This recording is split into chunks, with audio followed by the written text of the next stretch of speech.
റഷ്യയ്ക്കും ഉക്രൈനും ഇടയിൽ നടക്കുന്ന ഈ യുദ്ധത്തിന്റെ സമാധാന ചർച്ചാ യോഗം സൗദി അറേബ്യയിൽ വെച്ച് അമേരിക്കയ്ക്കും ഉക്രൈനും ഇടയിൽ നടന്ന് അവസാനിച്ചു. പക്ഷേ ഈ ഒരു മീറ്റിംഗിന് മുൻപ് തന്നെ ഒരു വലിയ കാര്യം ഉക്രൈൻ ചെയ്തു.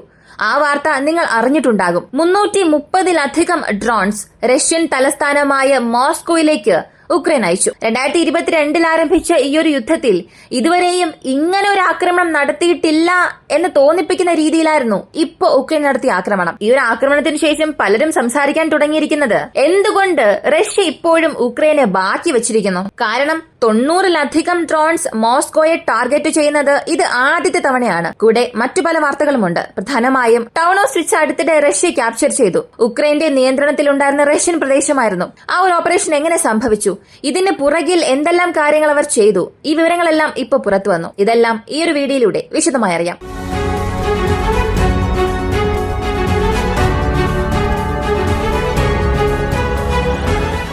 ഈ സമാധാന ചർച്ചയെ സംബന്ധിച്ച് സൗദി അറേബ്യയിൽ ഈ ഒരു പീസ് ടോക്ക് അല്ലെങ്കിൽ നെഗോസിയേഷൻ ടോക്ക് നടന്ന് അവസാനിച്ചു. സത്യത്തിൽ ഇതിനെ ഒരു നെഗോസിയേഷൻ എന്ന് പറയുന്നതിനേക്കാൾ ഉക്രൈനെ വിളിച്ചു വരുത്തി നിങ്ങൾ ഇത് തന്നെ ചെയ്യണം എന്ന് അമേരിക്ക നൽകുന്ന ഒരു ഓർഡർ പോലെയാണ് എനിക്ക് തോന്നുന്നത്. കാരണം ഈ ഒരു മീറ്റിംഗിന് ശേഷം പുറത്തുവരുന്ന വാർത്തകൾ കണ്ടാൽ നിങ്ങൾക്കൊരു കാര്യം മനസ്സിലാക്കാൻ കഴിയും. ഉക്രൈന്റെ പീസ് ഡീൽ അമേരിക്ക ഇവിടെ അക്സെപ്റ്റ് ചെയ്തിട്ടില്ല. അമേരിക്ക സജസ്റ്റ് ചെയ്ത ടെമ്പററി സീസ് ഫയർ, അതായത് താൽക്കാലികമായുള്ള ഒരു വെടിനിർത്തൽ, അതിനാണ് ഉക്രൈൻ ഇപ്പോ അംഗീകാരം നൽകിയിട്ടുള്ളത്. അപ്പോ ഇവിടെ പദ്ധതി മുഴുവനായും അമേരിക്കയുടേതാണ്. ഇവിടെ ഉക്രൈന്റെ ചർച്ച, ഉക്രൈന്റെ തീരുമാനത്തിന് യാതൊരു വിലയും ഇല്ല.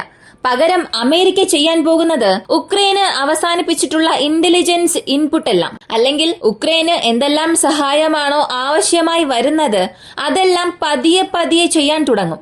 അപ്പോ മുഴുവനായും ഇതെല്ലാം അമേരിക്കയുടെ ഗെയിം പ്ലാൻ മാത്രമാണ്. എന്നാൽ ഇതിനിടയിൽ ഉക്രൈൻ ഒരു പ്രധാനപ്പെട്ട കാര്യം ചെയ്തു.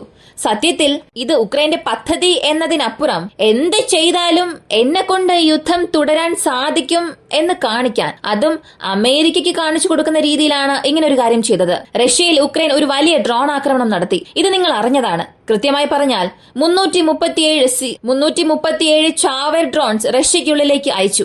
അതിൽ പ്രധാനമായി 90-ലധികം ഡ്രോൺസിനെ റഷ്യൻ തലസ്ഥാനമായ മോസ്കോയിൽ ചെന്ന് ആക്രമിച്ചു. ബാക്കിയുള്ള ഡ്രോണുകൾ റഷ്യയുടെ വിവിധ ഭാഗങ്ങളെ നോക്കി പോയിട്ടുണ്ട്, പ്രധാനമായും റോസ്റ്റോവോണ്ടൻ പ്രദേശം. ഈ 90 ഡ്രോണുകളിൽ 67 ഡ്രോണിലധികം റഷ്യ ഇന്റർസെപ്റ്റ് ചെയ്തു എന്ന് പറഞ്ഞു. എന്നാൽ അവിടെ നാശനഷ്ടങ്ങൾ കൂടുതലാണ്. 12 അപ്പാർട്ട്മെന്റ്സിലാണ് സ്ട്രൈക്ക് നടത്തിയത്. വീണ്ടും പല സ്ഥലങ്ങളിൽ ഈ ഡ്രോണിന്റെ ആഘാതം കാരണം നിരവധി ആളുകൾക്ക് പരിക്ക് സംഭവിച്ചു. 22 പേർ, സ്ത്രീകൾ, കുട്ടികൾ ഉൾപ്പെടെ പരിക്കേറ്റിട്ടുണ്ട്. 2 പേർ മരിച്ചുവെന്ന് ഔദ്യോഗികമായ വാർത്ത പുറത്തു വന്നു. പക്ഷേ ഈ സംഖ്യ വീണ്ടും വർദ്ധിക്കാം എന്നാണ് പറഞ്ഞിട്ടുള്ളത്. അപ്പോ ഉക്രൈൻ പൂർണ്ണമായും ലക്ഷ്യം വച്ചിരിക്കുന്നത് സിവിലിയൻസ് ബിൽഡിങ്ങിനെയാണ്, അതല്ലാതെ മിലിറ്ററി ഇൻഫ്രാസ്ട്രക്ചർ അല്ലെങ്കിൽ മറ്റേതെങ്കിലും oil plant, oil storage facility, ഇതൊന്നും ലക്ഷ്യം വെച്ചിട്ടില്ല.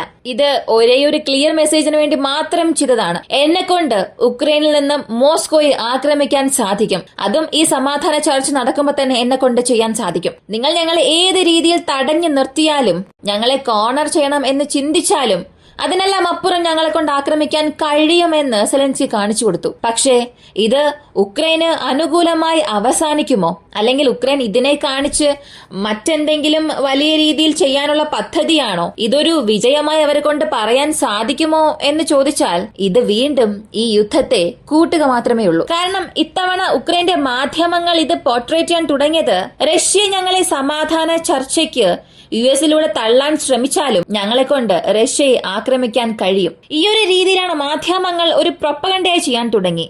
ഇങ്ങനെ ചെയ്യുകയാണെങ്കിൽ റഷ്യയുടെ ഈഗോയെ വീണ്ടും ട്രിഗർ ചെയ്യുന്നത് പോലെയാകും. അത് ഉക്രൈന് തിരിച്ചടിയാകാനുള്ള സാധ്യത മാത്രമേ ഉള്ളൂ. കൂടാതെ ഈ 30 ദിവസത്തെ ഒരു സീസ് ഫയർ, താൽക്കാലികമായ സീസ് ഫയർ, ഇത് റഷ്യ സമ്മതിക്കുമോ? റഷ്യ ഇതിനോട് എങ്ങനെ പ്രതികരിച്ചു എന്ന് ചോദിച്ചാൽ ഒഫീഷ്യലായി അവർ ഒന്നും തന്നെ പറഞ്ഞിട്ടില്ല. എന്നാൽ ഒരിക്കലും ഈ 30 ദിവസത്തെ താൽക്കാലിക സീസ് ഫയറിന് റഷ്യ ഒരിക്കലും സമ്മതിക്കില്ല. കാരണം 2024 റഷ്യൻ പ്രസിഡന്റ് വ്ളാഡിമിർ പുടിൻ ഒരു കാര്യം പറഞ്ഞിരുന്നു, താൽക്കാലിക സീസ് ഫയർ എന്ന വാക്ക് തന്നെ ഇവിടെ വരാൻ പാടില്ല. കാരണം ഇതിനകം ഇങ്ങനെ പല തവണ ഒരുപാട് കാര്യങ്ങൾ പറഞ്ഞ് റഷ്യയെ വഞ്ചിച്ചിട്ടുണ്ട്. പ്രധാനമായും 2022 റഷ്യയുടെ ഒരു വലിയ ടാങ്ക് സേന കീവിനെ ലക്ഷ്യം വെച്ച് ഒരു വലിയ വാഹന വ്യൂഹമായി പോയിരുന്നു. അപ്പോ നിങ്ങളുടെ സംസാരം കേട്ടാണ് ഞങ്ങൾ ഞങ്ങളുടെ പദ്ധതി അവസാനിപ്പിച്ചത്.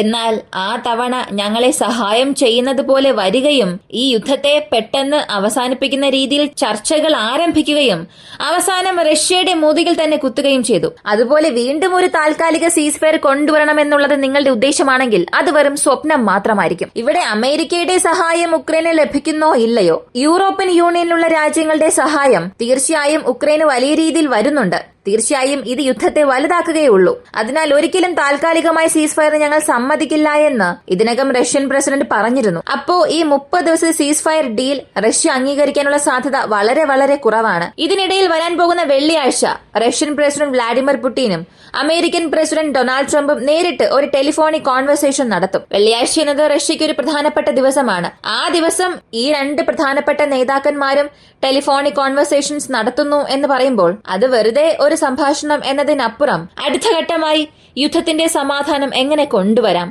അല്ലെങ്കിൽ യുദ്ധം അവസാനിപ്പിച്ചതിനു ശേഷം നോർമലൈസേഷൻ എങ്ങനെ ചെയ്യാം എന്നുള്ളതിനെ കുറിച്ച് ചർച്ച ചെയ്യാനായിരിക്കാം ഒരു പക്ഷേ സംഭാഷണം. ഇതിനിടയിൽ ടൗൺ ഓഫ് സ്വിറ്റ്സ അല്ലെങ്കിൽ ഈ കേഴ്സ്കിൽ നടക്കുന്ന ബാറ്റിൽ എന്നത് വീണ്ടും അധികമായിട്ടുണ്ട്. ഞാൻ എത്ര തവണ പറഞ്ഞാലും പലർക്കും അത് മനസ്സിലാകുന്നില്ല. കേഴ്സ് ബാറ്റിലൂടെ ഉക്രൈൻ ഒരു വലിയ നാശത്തിലേക്കാണ് പോയിക്കൊണ്ടിരിക്കുന്നത്. 280 സ്ക്വയർ കിലോമീറ്റർ ഉണ്ടായിരുന്നത് ഇപ്പോ 190 വന്നു.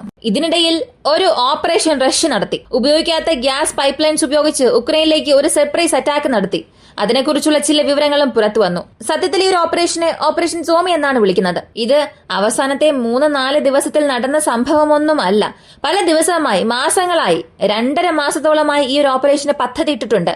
ഈ ഓപ്പറേഷന് പദ്ധതിയിട്ടത് മാത്രമല്ല, ഇത് എക്സിക്യൂട്ട് ചെയ്യാനായി അവർ വളരെയേറെ കാര്യം ചെയ്തു. ഈ എക്സിക്യൂഷന് 800 സൈനികരെ അവർ തിരഞ്ഞെടുത്തു. കൂടാതെ ഈ ഗ്യാസ് ചാമ്പേഴ്സ്, അത് എത്ര തന്നെ ഇവർ ഉപയോഗിച്ചില്ലെങ്കിലും അതിനുള്ളിൽ അളവിലധികം ഗ്യാസസ് ഉണ്ട്. മാത്രമല്ല അകത്തെപ്പോഴും ഒരു പ്രഷർ മെയിൻറ്റെയിൻ ചെയ്യണം. റഷ്യയുടെ ബോർഡറിലും ഉക്രൈൻ ബോർഡറിലും ഇതിനായിട്ടുള്ള എൻഡ് ഉണ്ട്. ആ എൻഡ് ക്യാപ്ചർ ചെയ്യുന്നതുവരെയും റഷ്യ അവിടെ ഫോർവേഡ് കൗണ്ടർ ഒഫൻസീവ് ചെയ്തിട്ടുണ്ട്.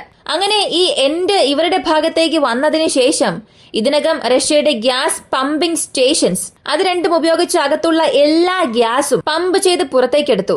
പിന്നീട് പല ഘട്ട പരിശോധനകൾ നടത്തി. കാരണം അകത്തേക്ക് അയക്കുന്ന സൈനികരുടെ ജീവന് യാതൊരു ആപത്തും വരാൻ പാടില്ല എന്നതിനു വേണ്ടി പല ഘട്ട ടെസ്റ്റിംഗുകൾ നടത്തി. പിന്നീട് അകത്ത് ഓക്സിജൻ ഫില്ല് ചെയ്തു. ഒരു പക്ഷെ ഈ പൈപ്പ് ലൈനിൽ എന്തെങ്കിലും വിള്ളലുണ്ടായാൽ അവർക്ക് താമസിക്കാൻ അകത്ത് അത്രയേറെ സൗകര്യങ്ങളും ചെയ്തു. പല അറകൾ പണിതു.